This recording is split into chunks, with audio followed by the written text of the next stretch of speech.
Hello guys, welcome to my channel, Ayon Perez. Happy 5th year in showbiz, stay humble.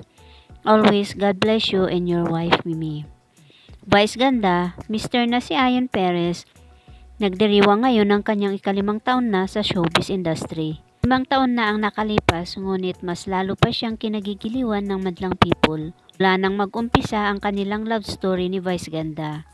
Maraming basher ang nagsasabing pira lamang ni Vice ganda ang ginusto ni Ayon Perez sa kanyang misis, ngunit sa 5 taon, natunayan niya ang tapat at wagas na pagmamahal sa kanyang misis na si Vice ganda.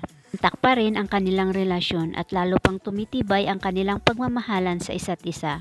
Lalo pat ganito kagwapo at kaganda ang kanyang pangangatawan, lahat inggit kay Vice ganda. Salamat mga kaibigan sa panonood sa Munting Kwento.